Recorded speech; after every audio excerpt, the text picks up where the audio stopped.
Imagine for a moment that you've got $10,000 to invest. Now you're presented with two options. You could either pour that money into an S&P 500 index fund or into a portfolio of hedge funds, the pinnacle of stock selection managed by the industry's very best. What's your pick? Now before you make up your mind, let's take a little trip back to 2008. Picture yourself making this very investment decision back then. And here's the twist.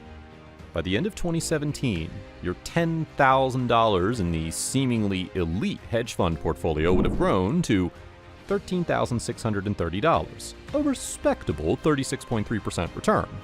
Not bad, right? But hold on to your hat, because the supposedly boring index fund option would have turned your $10,000 into a whopping $22,580, boasting a 125.8% return. Now, what if I told you that this wasn't just a hypothetical scenario?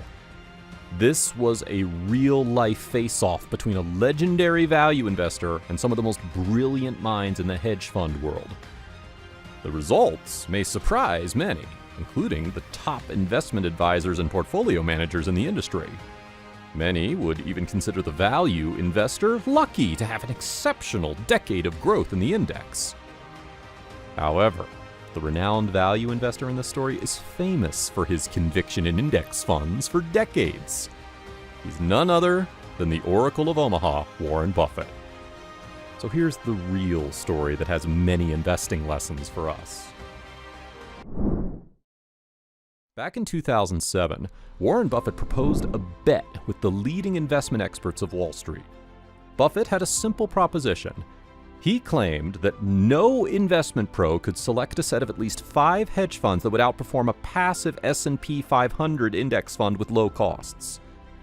In simple words, if someone invests in a low-cost index fund like the S&P 500 index fund and then just sits tight without tweaking the investment, the investor would outperform any expert-managed active fund in 10 years. One of the reasons Buffett entered into the bet is to prove the point that every year millions of American investors pay unnecessarily hefty fees and charges to fund managers. Instead, a low-cost index fund would provide a much better return for their hard-earned money.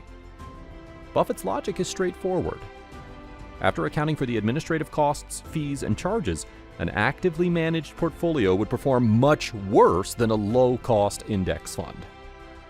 The eminent value investor offered to wager $500,000 for the bet, expecting a large number of professional fund managers would challenge him. But on the contrary, there was hardly any response from the hedge fund community to begin with. Surprisingly, no one from the fund management community was ready to take the challenge. Here's what Warren Buffett wrote about this episode in one of his letters to investors. Quote, "I suggested a 10-year bet and named a low-cost Vanguard S&P fund as my contender. I then sat back and waited expectantly for a parade of fund managers, who could include their own fund as one of the 5, to come forth and defend their occupation. After all, these managers urged others to bet billions on their abilities. Why should they fear putting a little of their own money on the line?" Eventually, one hedge fund manager, Ted Seides of Protégé Partners, stepped forward. The bet was officially on starting from January 1st, 2008. In response to Buffett's Vanguard S&P fund, Protégé Partners chose 5 fund of funds. Each of these funds contained a variety of hedge funds, including carefully chosen global stocks. So, Protégé Partners effectively included hundreds of hedge funds in their portfolio. In Protégé Partners, the funds were being managed by 5 investment managers assisted by hundreds of investment experts. Both Buffett and Protégé agreed that the winner would be whoever posted the higher return net of fees, costs, and expenses.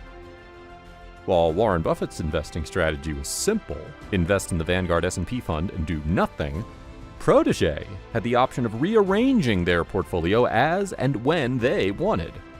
So these fund managers were allowed to exit the underperforming hedge funds and reinvest the proceeds in other promising funds. They had all investing tools, techniques, and models at their disposal to beat Warren Buffett's seemingly boring investing strategy. To add to the dramatics, The S&P index closed the year 2008 down by 37% because of the subprime mortgage crisis. This was also the only year in which Buffett's portfolio in the bet lagged behind Protégé's fund of funds. It took Buffett's portfolio the next 5 years to recover from the huge crash and beat the cumulative return of Protégé's portfolio in the context. In each of the 9 years between 2009 and 2017, the S&P 500 index fund performed better than the average return of the 5 funds of funds. By the year 2016, it started becoming obvious that only a huge stock market crash could derail Buffett's lead in the race.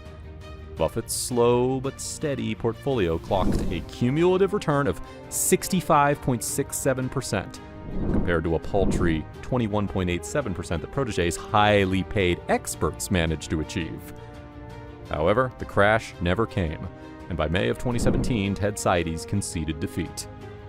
In an opinion piece for Bloomberg, he wrote, quote, "For all intents and purposes, the bet's over. I lost." It was long clear who was going to win the bet. When the final result was out on the 31st of December 2017, Buffett's index fund clocked a total return of 125.8%, relative to the average return of the hedge funds of 36.3%.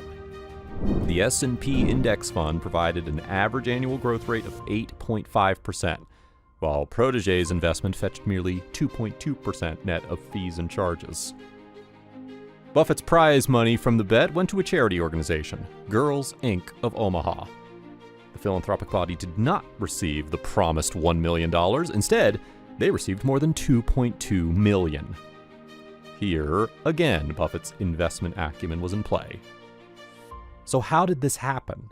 Well, watch till the end to know.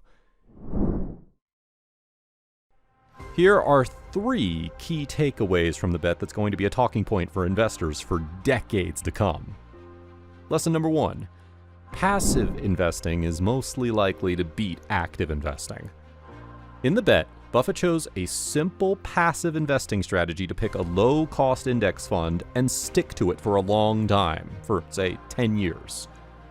Warren Buffett has reiterated time and time again that a seemingly uneventful passive investing strategy does much better than an active investing strategy of frequent buy, selling, and readjustment of the portfolio.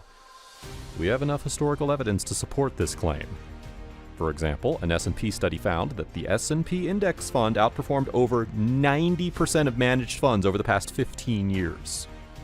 In the words of Warren Buffett, quote, "Making money does not require great intelligence, a degree in economics, or a familiarity with Wall Street jargon."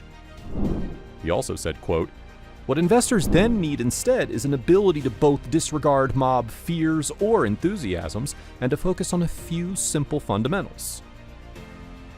Lesson number 2. Active funds are costlier. Actively managed funds spend a lot of money to pay for their fund managers and to meet the increased transaction costs of frequent buy and sell. Moreover, they take away a significant share of the profit. For example, on average, active index funds, they charge high fees of 2% of the total value of the investment. In addition, 20% of the gains go to them, leaving behind a paltry return for investors. In comparison, a low-cost index fund would typically cost just 0.2%. This will allow investors to keep the lion's share of the profits. At the end of the bet, even Ted Seides admitted the strength of Buffett's argument regarding high fees in active funds. Seides said, quote, "He is correct that hedge fund fees are high, and his reasoning is convincing. Fees matter in investing, no doubt about it." And lesson number 3, investing in bonds is not necessarily risk-free. Here's a plot twist in Warren Buffett's $1 million bet against the hedge funds. At the outset of the wager, Buffett and Protégé partners bought about $300,000 worth of U.S. Treasury bonds. These are considered highly safe investment tools. They expected that the value of their bonds would grow up to $1 million at the end of the decade when the bet period was over. This $1 million would then go on to the winner as prize money. But in the first 5 years, the bonds generated abysmal returns. By the end of 2012, the yield of these bonds was just 0.88%, at a time when the dividend yield of the S&P 500 was 2.2%. In the words of Buffett, the so-called purportedly risk-free long-term bonds ended up being a, now I'm quoting, far riskier investment than common stocks. So they sold the bonds and decided to buy B-class shares of Buffett's Berkshire Hathaway using the proceeds. By the time the bet was over, the value of the investment in the Berkshire shares was worth $2,222,279, about $1.2 million more than they'd hoped to earn with the bonds. This is the final amount that went to the Girls Incorporation. Buffett made it bigger with his tried and tested investment philosophy that says, stick with big, easy decisions and eschew activity. After all, in Buffett's world, investing is about long-term strategy and patience rather than chasing short-term excitement.